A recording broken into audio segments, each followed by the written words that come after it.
English and every part of your life, hopefully. Okay, so it's Monday morning, 8:30 to 9:30. I'm here with you doing all types of things. I've got many things to look at today, and I'm going to run through them now. We're going to wrap up what happened towards the end of last week. We're going to be looking at the best cities in the United States to work from home, remote working, WFH. We're going to be looking at our word of the day, slang of the day, expression of the day from English Club. Then we're going to be talking about something close to my heart, which is chocolate, how we in the UK and Ireland look at chocolate, how we eat it, what we think is the best chocolate. We're going to be looking at money idioms, and we're going to be looking at soft skills. If we have time, I might do a quick one today. If we have time, we can look at, oh yes, phrasal verbs for examining and researching. And then finally, maybe most importantly for you guys, is how to get an end of year bonus that you deserve. Okay, so as you can see in the bottom corner here, it's coffee morning with me. And in case you didn't know, let me just let it come across the screen for you. It's me, James O Reilly.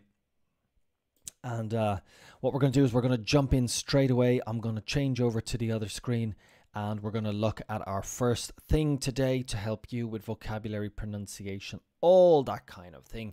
And we're going to jump over here now. So here we are.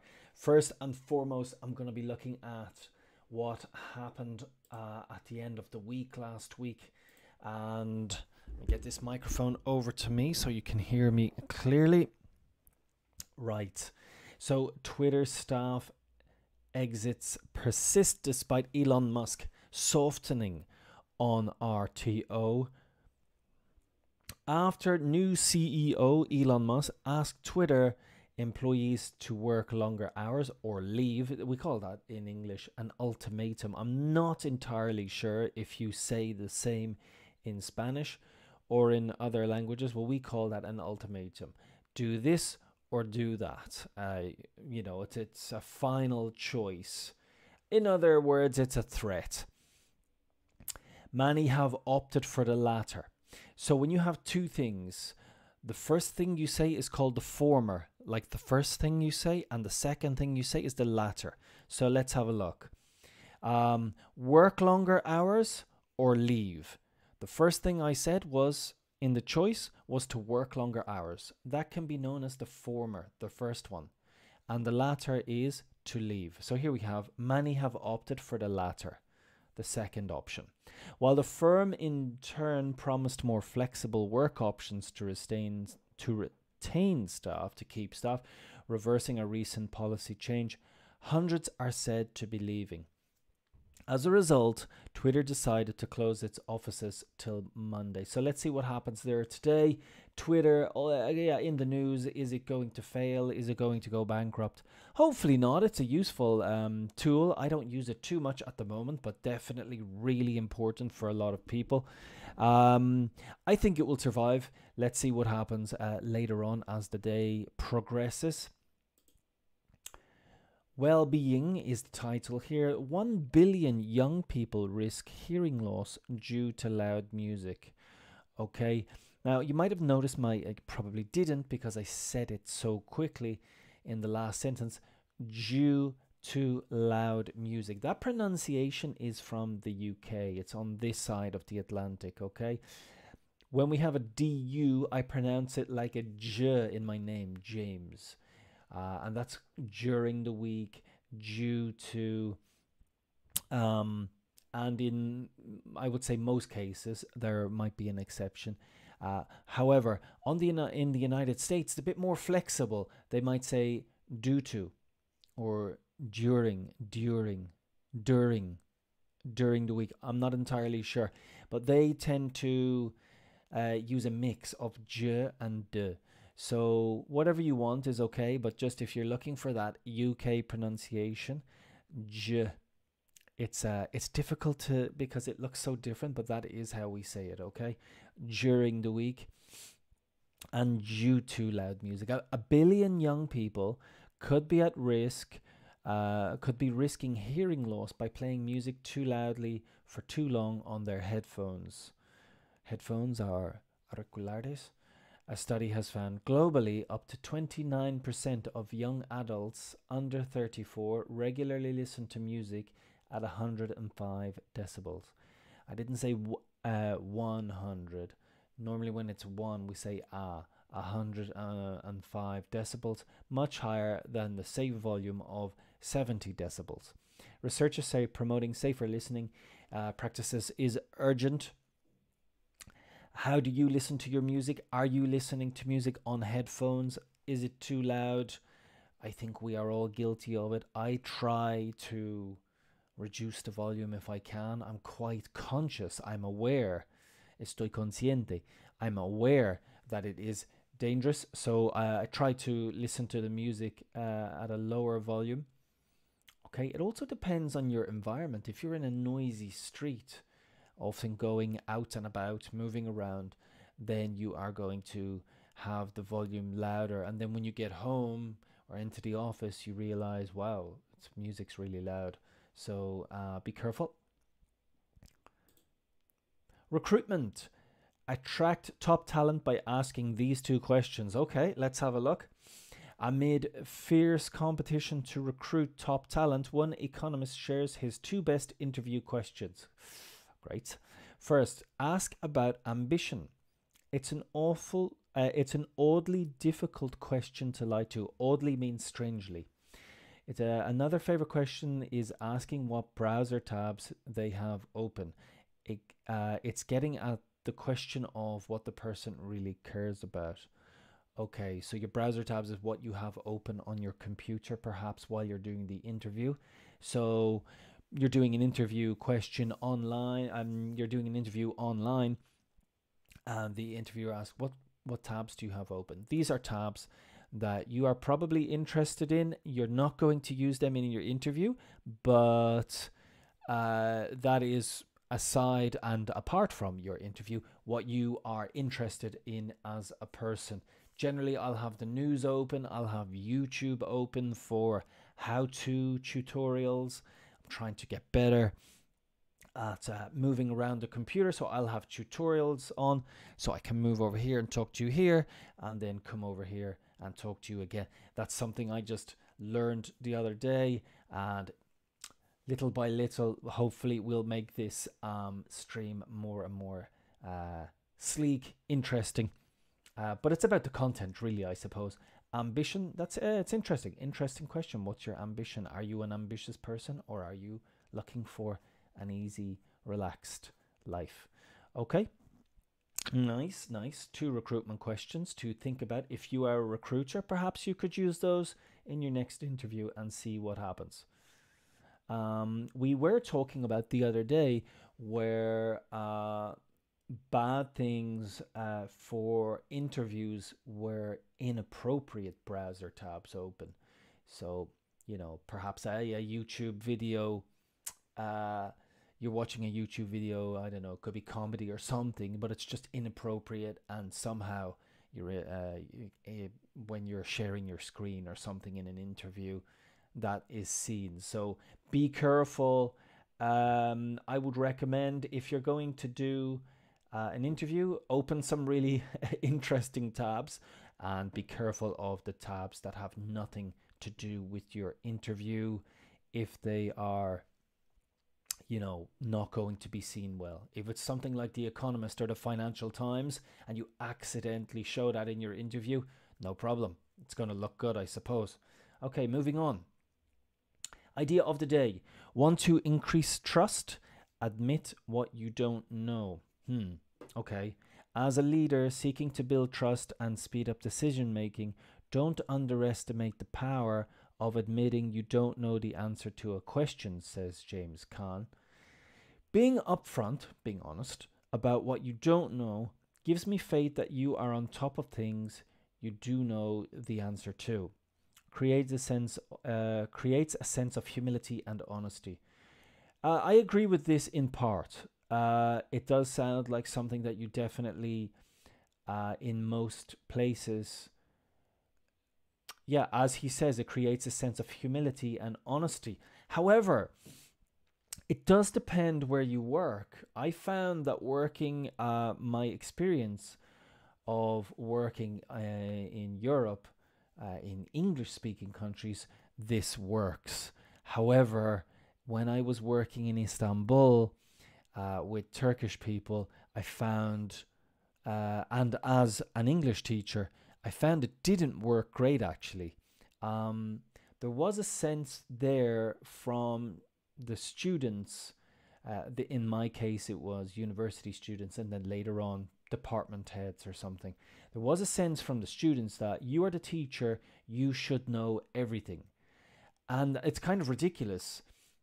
But I learned after being quite honest, let's say someone asks me something tricky that I'm not entirely sure. In my training, I was told, tell the student you don't know, you will look into it, and you will give them the answer later. And I think that's perfectly good. It's you're being a sense of humility and honesty.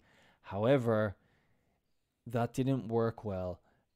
I don't know what I was expected to do, but it seemed that I was expected to either know exactly the answer, which is pretty impossible for a lot of things, or pretend I knew the answer. I had to show that I was in control, I knew everything, and I found that quite tricky.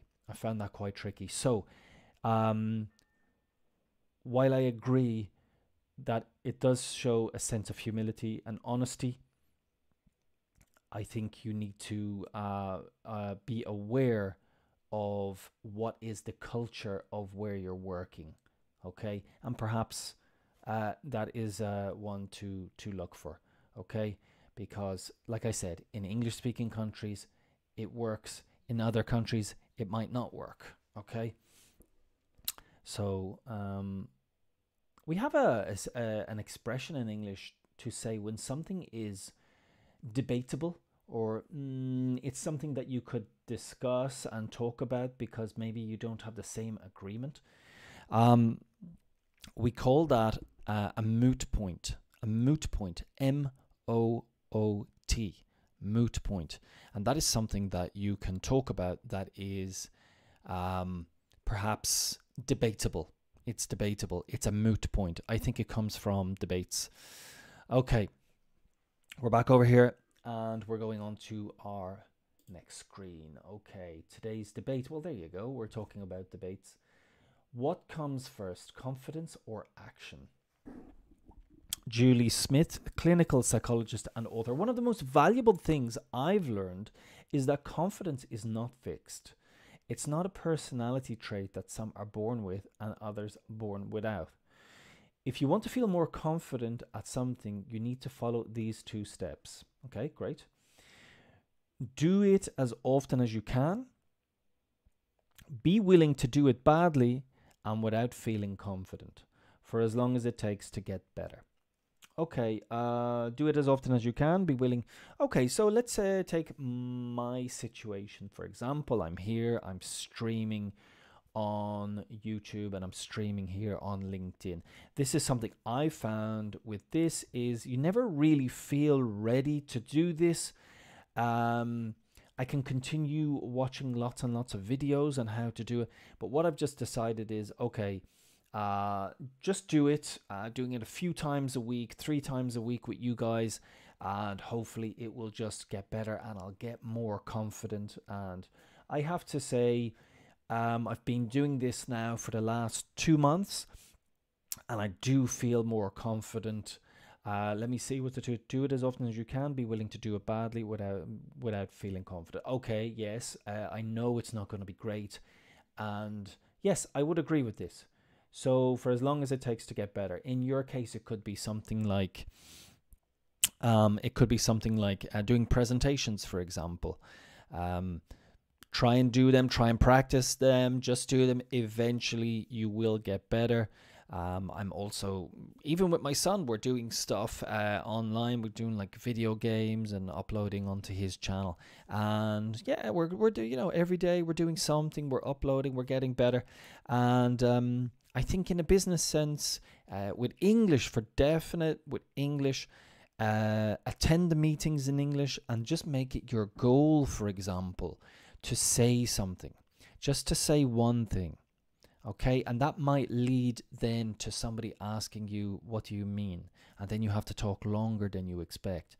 So, and then in the next English meeting, you can ask 2 questions, or you can make a point, or you can disagree. Just start. Okay, I have to agree with that. We're back over here. Great, I like those. Do it as often as you can, and be willing to do it badly without feeling confident. Absolutely, because you're not going to start off feeling confident, that's for sure. Poll of the week: would you stage a CV stunt to get an employer's attention?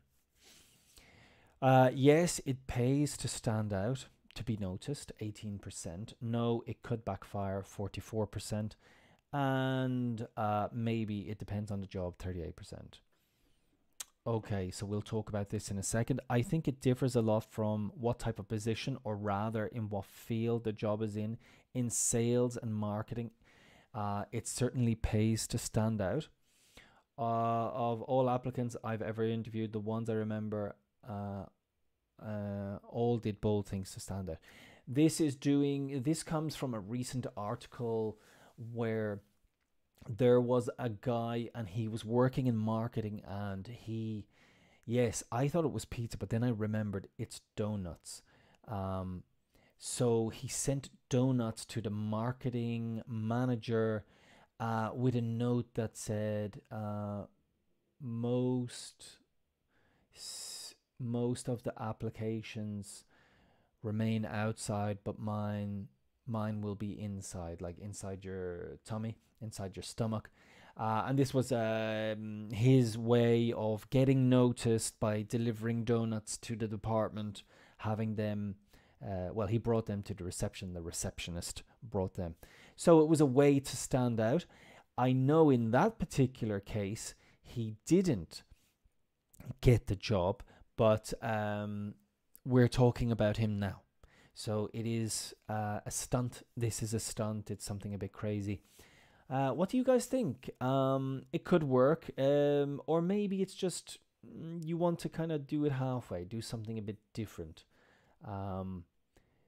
But as you can see, no, it could backfire. Backfire is, it seems like a good idea, but actually the reverse will happen. It will backfire. Okay, good stuff. So we'll get out of here, and I want to move on to our word of the day. Okay, so what do you guys think our word of the day will be? Do you think it's going to be interesting? Do you think it is going to help you? Well, we're going to look at an idiom of the day, and I want you to decide in your mind if you are going to use this before we look at it. If you say yes, you have to use this idiom today, okay? So let's go across and look at it. Our idiom today, once we close this pop-up window, is ring a bell. That is an easy one to use. That is an easy one to use, guys. You can use that today. What does it mean? If something rings a bell, it sounds familiar, or you think you've heard it before. So it's like saying me suena in Spanish. The name rang a bell, but I couldn't remember exactly where I'd heard it before. Does the name Hunter S. Thompson ring a bell? So to ring a bell is me suena. Okay, that is an easy one for you guys to use today. Absolutely, you can use that. Let's go back. Phrasal verb of the day. I would say I use something rings a bell at least once a day when people are asking me, like, do you know the name of that place or the name of that restaurant? Okay, our phrasal verb of today is clean out. And the meaning If you have been cleaned out, all your money has been taken by someone or spent on something. Putting a deposit on this new apartment has just about cleaned us out. The settlement Cherie got for their divorce has nearly cleaned Bob out. Okay, so it means all your money has been taken by someone or by something. So again, paying all the money in a divorce settlement has cleaned you out, or spending all the money on your new apartment has cleaned you out. So if somebody asks for a loan, like, oh, could you lend me some money? I want to look. I've just bought a new apartment. It's completely cleaned me out. Okay, yeah, that's a good one. Moving across now down to our slang of the day. Mega. Yeah, I think this can be used. Very big or extremely. Those guys who started software companies back in the 70s are mega rich by now. The Beatles were one of the mega bands of the century for sure. So I think you can use mega. If you want to say a very common, and I find myself saying it often now, is super. It was super enjoyable, or super fun, or super. It's quite common now. And you could just say that for, you could say really for, you could say mega. It was mega fun, mega enjoyable. Why not? Why not use it? It's just something new and different to say. Mega. Okay, that's mega. It is used. It is used, so you can use it. That's slang. And perhaps you'll hear it often, you know, in kind of like gaming, or when somebody's being overreacting to something. Mega super, you know. Okay. Right. All cats are grey in the dark. I love these sayings because I never know them.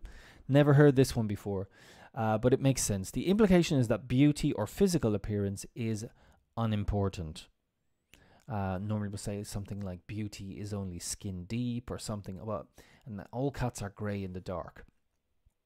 We're all the same in the dark. Okay. The implication is that beauty or physical appearance is unimportant. So if you want to use that expression, beauty is only skin deep, I'm not entirely sure. I don't know what that is in Spanish. Well, we're going to find out right now. Dictionary on the first page. Let's see how quick we can get this done. Beauty is only skin deep. Look at that. I've got the translation, but let me see if I'm going to see the actual expression.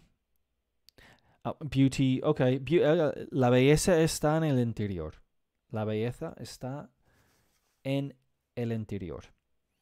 And then the other one is beauty is in the eye of the beholder. Same thing, really. La belleza está en los ojos de quien la mira. So this seems to be an expression that is kind of the same. All cats are grey in the dark. Okay, good. Again, just to plug, to give advertising to this app that I'm using, app, we say in English, is word reference. You guys, I recommend, use anything you want. Use anything that is free. You don't need to spend money, and just use the voice. Mega simple. Mega simple. I was going to say super simple. So yeah, you want to be learning just one word a day, and hopefully with these streams you're going to be learning lots more, and something will stick in your head, I hope. Right, what we're going to do is I'm going to move across now to look at the best cities in the United States for working from home, WFH, or working remotely. You decide. So this is Austin, Texas. Ranked the best US city for remote working. All right. Well, we're going to look at the criteria as well. Like, why are these cities good? So, so this is a according to the Society of Human Resource Management, nearly half, 48% of employees plan to take on roles that allow them to work from home. Most people now, after the pandemic, if you've been working from home, you still want to continue to work from home or become a digital nomad. Absolutely, we want to do that as well. I want to be in Bali right now doing this, and you do too, don't lie. So the company Smart Asset analyzed this trend and ranked in its study the 100 largest American cities according to 8 parameters. Parameters, criteria. Let's have a look. Including the percentage of the workforce that works from home, median housing costs, average housing costs, unemployment rate, income tax rate, cafe density, which is a restaurant cafe, and bar density to determine the best city for remote work. I assume that means that you can go to cafes and work in the cafe, of course. Number 1, Austin, Texas. Number 2, Scottsdale, Arizona. Number 3, Pittsburgh, Pennsylvania. You know what? I'm going to get the map up because I don't know where these places are. And maps. And we want to do maps for Google. And we're going to look at layers. I like to get the terrain. We're going to zoom out of Spain. And we're going to go over to,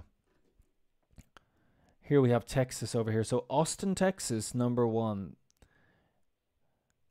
Righto. What was second? Scottsdale, Arizona. Let's go and see where Scottsdale is. Let's see where Arizona is. Over here to Arizona, zoom in. See if we can find Scottsdale. Can anybody see it? I'm gonna have to type it in. Scottsdale, Arizona. Okay. Okay, so it's not far from Phoenix. Right, so Phoenix being, I think, the capital of Arizona. Okay, warm weather. Scottsdale is a desert city in Arizona east of the state capital, Phoenix. It's known for its spa resorts and golf courses. Oh, okay. Golf is a very big pastime in the United States. A very enjoyable sport. Farther north, trails wind through McDowell Sonoran Preserve, a desertscape of hills, rock formations, and cacti. That's the plural for a cactus, cacti. Nearby is Taliesin West. Architect Frank Lloyd Wright's former home. The building. Okay, so Scottsdale, Arizona is number 2. I like to see these places, you know. Where am I? I'm over here. Yeah. Pittsburgh, Pennsylvania is the next one. Right, where's Pennsylvania? Over here. Okay, we're so right over here. Pittsburgh, Pennsylvania. Pittsburgh is a city in western Pennsylvania at a junction of 3 rivers. Its Gilded Age sites include the Carnegie Museum of Natural History, the Carnegie Museum of Art, and the Phipps Conservatory and Botanical Gardens. Speak to its history as an early 20th century industrial capital. In the North Shore neighborhood are the modern Andy Warhol Museum, Heinz Field Football Stadium, and PNC. Pittsburgh. Interesting. What time is it there now? 3:01 a.m. in the morning. And it's -5.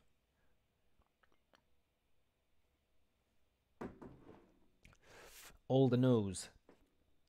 -5. Cold. Okay, Pittsburgh, Pennsylvania, number 3. Okay, let's go through a bit quicker.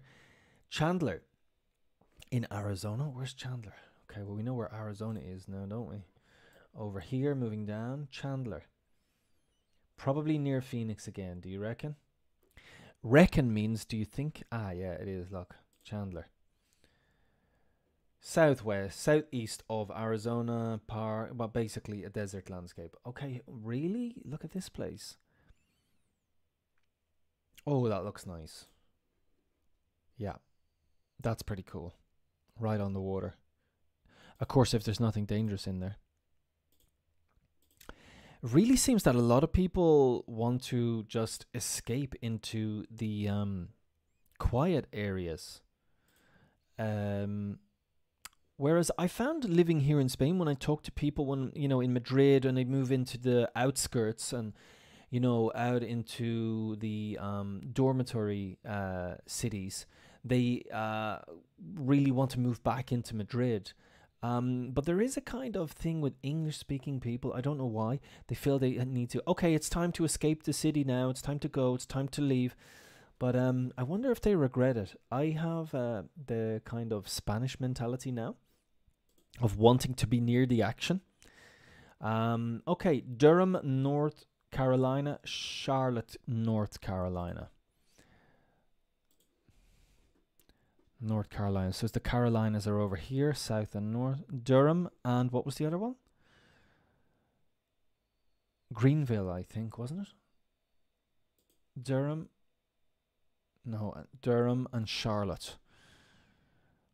Right. So I saw Durham 2 seconds ago. There's Durham.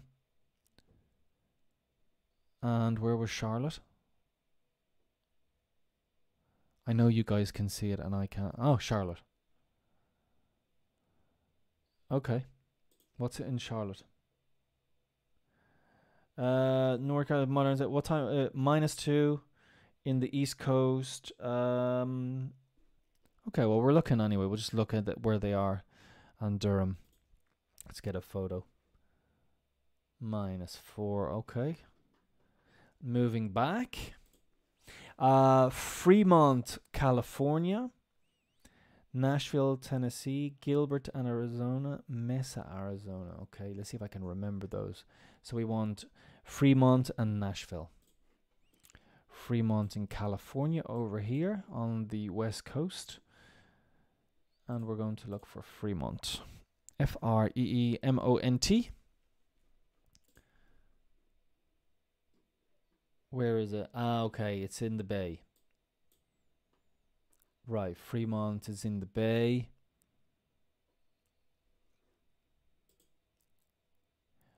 Nashville. Right, Nashville, Tennessee. Where's Tennessee? Isn't it over here somewhere? Oh, over here. Okay, all the way over here. Yeah, I've heard things about Nashville. Yeah, I mean, it's famous. It's the most famous for its country music. So look, Country Music Hall of Fame. So Nashville, I did hear good things about Nashville. I heard it's a nice place. Listening to some podcasts, and then of course back to Arizona, Gilbert and Mesa. So everybody's going to Arizona. I wonder what the attraction. I mean, you know what the attraction is? I'll tell you right now what the attraction is because tax is mega high in California, and everybody's for tax avoidance they're moving over here. So it's a bit misleading, we say. Misleading is like, oh, like it's not for the reasons we think it is. What were they? They were Gilbert and Mesa.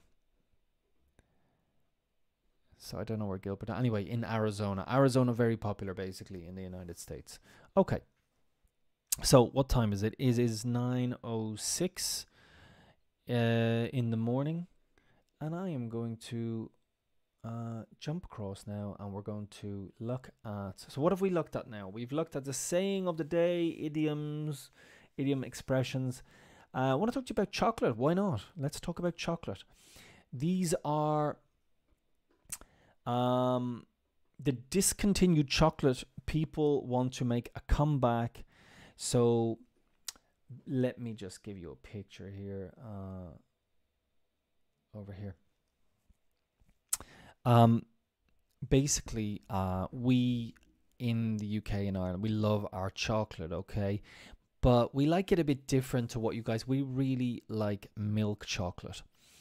Um, Now, milk chocolate, and there's been a big argument about this in between Europe and the UK for a long time as what is chocolate. Well, and essentially what the EU and the Parliament or whichever Parliament wanted to call our chocolate and say it wasn't chocolate. And it's probably true because of the amount of cocoa it contains. It doesn't contain probably a lot, but we call it milk chocolate.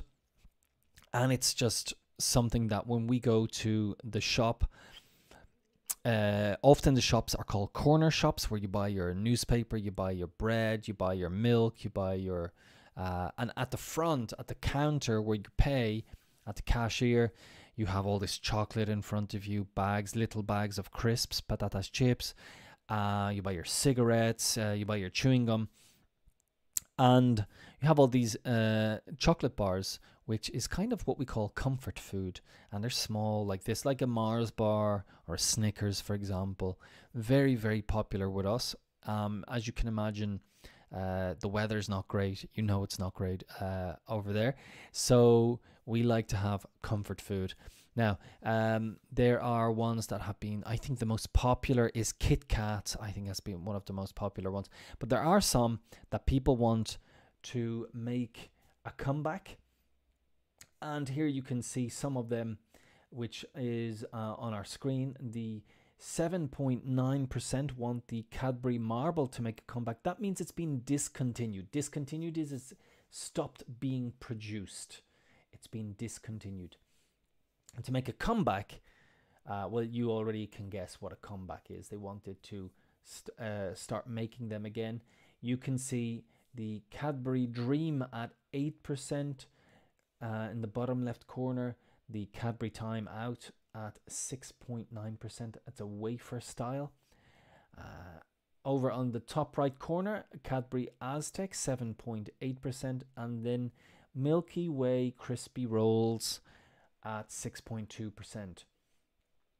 So this is the Dream. It's a white chocolate. Mars Delight, that looks really nice. I'm getting hungry, and so as we can see, you can hear, I'm going to just practice saying the percent for you guys. So 8%, Marble 7.9. Again, remember, with numbers, we're using point.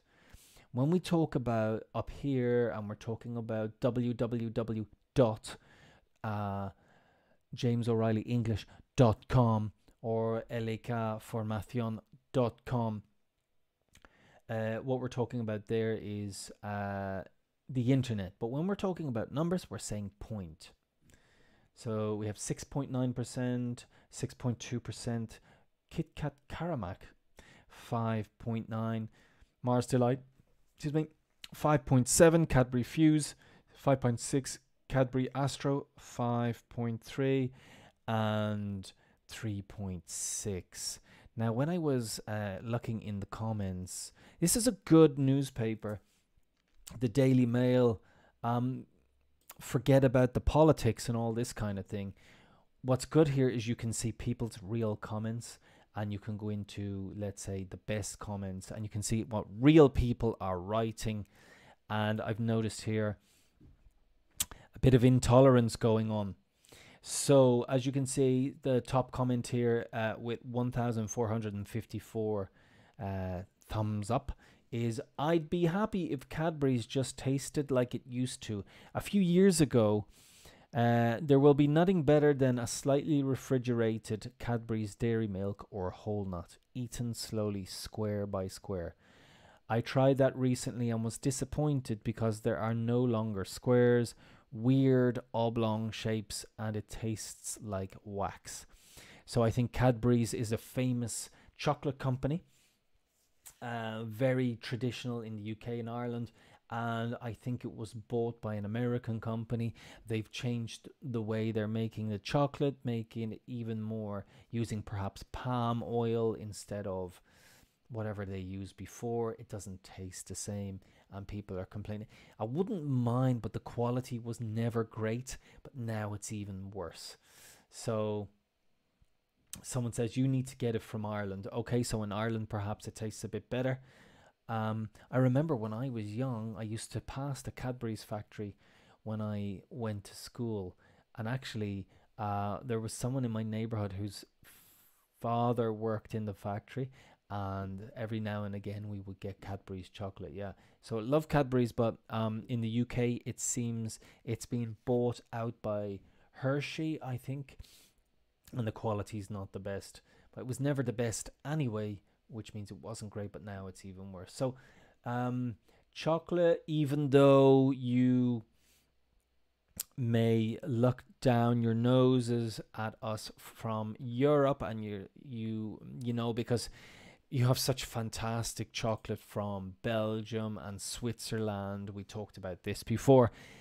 We like the bad chocolate, okay? We like it. It's kind of like biscuits, you know, but very, very common and popular for people to buy these. These have been discontinued, and sometimes they will make a comeback. Another popular thing that we have at Christmas time is you would buy the children these selection boxes. So if you you have the calendar for Christmas, the 25 days, and inside you have one chocolate every day.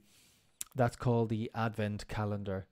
That's kind of cool. But another thing that's very common is that everyone gets a selection box, and a selection box will have something like a Cadbury selection box will have.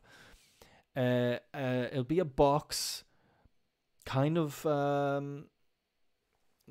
like this, and it will have perhaps all of these chocolate bars in the selection box. And it's pretty cool, and you give one every year. That's quite traditional to give people just an added kind of present for everybody who doesn't love chocolate. You know, we all love chocolate. So that selection was quite cultural, I would say. Okay, it is coming up to 9:15. I would say 9:15, but we in business it's good to say 9:15, and I say it's coming up to when it's just about 9:15. It's just about, so I say it's coming up to 9 o'clock, it's coming up to 10 o'clock, and now it's coming up to 9:15. And I'm going to talk to you guys about money idioms. Okay, so let's have a look at these money idioms today. Number 1, break the bank. I gotta stop first. I need some coffee.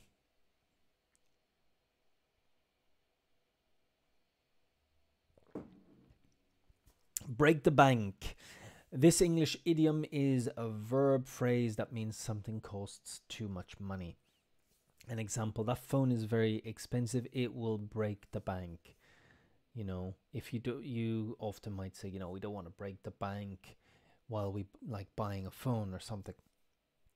Commonly used. Number 2, bring home the bacon. This idiom functions as a verb, and it means to earn money for a family to live on. So she needs to work, someone has to bring home the bacon. That is, everybody knows this expression in English. This is a good one, bread and butter. It means a job that provides someone with the money they need to live. I can't miss work again. It's my bread and butter. Also, I will talk about bread and butter customers. These are your customers who return to you. They are your everyday customers. These are your most important customers. These are your bread and butter. These are the ones you rely on for your income. And after that, you want to get new customers. You want to get, you want to be reaching into new markets. Your bread and butter customers are the ones who give you the money right now. They are return customers, clients or customers. Number 4, money doesn't grow on trees. It serves to warn someone that money is a limited resource and it shouldn't be spent in a careless manner. Normally you'd say it to children when they say, I want this, I want that. Hey, money doesn't grow on trees. Okay, so you can use it in your business department when perhaps people are asking for too much, that costs too much. So we'll say, yeah, okay, so we can get this, but you know, money doesn't grow on trees, so we have to restrict ourselves and stay within the budget, presupuesto, the budget. Next one, money talks. This is an expression used to talk about rich people or organizations that can't get whatever they want because they have money. In order to do well here, you'll need to be rich. Money talks around this place. Right. Yes. I think the explanation wasn't the best, but what it basically means is money is important, and it's not who you are or who you know, it's money. Money talks around this place. Okay, so if you have money, you will be important. If you imagine you're going to live in one of these new places, people perhaps will judge you on how much money you have, or you know, that kind of thing. Money talks. Pick up the tab. This English idiom functions as a verb, and it means to pay for something, especially something someone else has used or bought. Example, my boss will pick up the tab for lunch. Okay. So if we go for a business lunch, if you are on a business trip and you say, I'll pay, I'll get this, te invito yo, or whatever you say in Spanish, say, oh no, don't worry, my boss will pick up the tab. My boss will pay. Or I'll pick up the tab. Or my boss will pick up the tab. The company will pick up the tab. Okay. 7, time is money. It's remembered that you shouldn't waste time, because whenever you do it, you are missing the opportunity to earn money. Time is money. You're talking to your department. The faster, the quicker we move, the quicker we can make money. So time is money. Get off the couch, Tom. Time is money. So move it. Let's go. Come on. Time is money. Common expression. Number 8, a penny saved is a penny earned. It's an expression that means it is wise to save money. You should always put money aside. My dad always said that a penny saved is a penny earned. Right, okay. If you save a penny, you are also earning a penny. Put money aside. Al lado, maybe. Aside is to keep. Number 9, born with a silver spoon in your mouth. Big explanation here. Maybe I can make it shorter.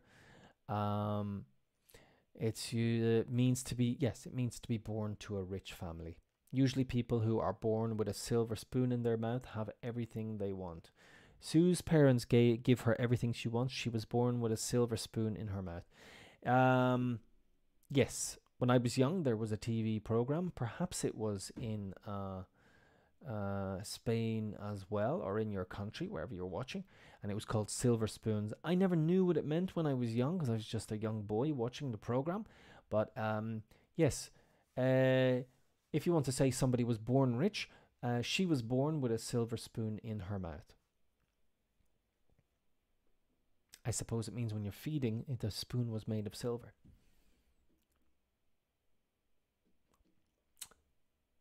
Number 10, daylight robbery. It means something is really expensive. It refers to an exorbitant fee or a product or service. The prices here are daylight robbery. It's when you want to say something is extremely expensive, and it shouldn't be expensive. I think the price of these products are too high, and it's robbing me in the daytime. And normally a robbery in your house will happen at nighttime or secretly. This is in the daytime, in full view of everything. The prices are too high. It's daylight robbery. Fast buck or quick buck. Buck is an expression used for a dollar or a euro. These expressions refer to money made easily or quickly. You can make a fast buck by selling hot dogs. Right, so you can make quick money by selling hot dogs. Buck is a common expression in the United States, where you'll hear, how much does that cost? 20 bucks, 50 bucks, 100 bucks. Pavos. In the United Kingdom, it's quid. 20 quid, 5 quid, 10 quid. Used very commonly. Number 12, flat broke. This phrase means that you have no money at all. 3 years have passed since John had a job. He is flat broke. Estoy sin blanca or something. I'm broke. Flat broke. Next one, to go Dutch. This idiom functions as a verb. It means to share the cost of something, usually a meal with somebody. Okay, so if you have a meal and you want to split the bill, if you want to divide the bill, you say, okay, let's go Dutch. Let's separate the bill. And let's go Dutch, or if so, no, don't worry, my boss will pick up the tab. Okay, separate the bill. To pay, everyone pays for their part, is to go Dutch. To live from hand to mouth. The idiom serves as a verb and can mean to have just enough money to live on, to have no money to spare, no extra money. Jenna had to live from hand to mouth until the end of the year. Okay, it's living from paycheck to paycheck, from hand to mouth. And finally, save for a rainy day. It means to save money for a time when money is needed, to put money aside. Luckily, Will had saved for a rainy day. Okay, you know, keep money aside, save it up for a rainy day when you need it, in an emergency. Generally, I get the feeling to save for a rainy day is more like when you really need it, because sort of like an emergency. So there's some great ones that comes from lingobest.com, idioms about money, and quite useful. And then finally, I want to talk about what I had written in my notes. Let me get over to my notes. Okay. I want to talk to you about some phrasal verbs that mean to examine or to search. So I often get a question from students about this type of thing, and I said, okay, yeah, well, let's look it up. So here we go. The first one is to check out something. To check something out. Check out the new store on Calle Girona, for example, like to look at something, to have a look. So that's to check something out, or check out, you know, it's not entirely, it's not mega important or anything. I have a new website if you want to check it out, if you want to have a look at it, check out. So that's our phrasal verb here. And we're talking about to research or something, to examine or research. So that's on the lighter end.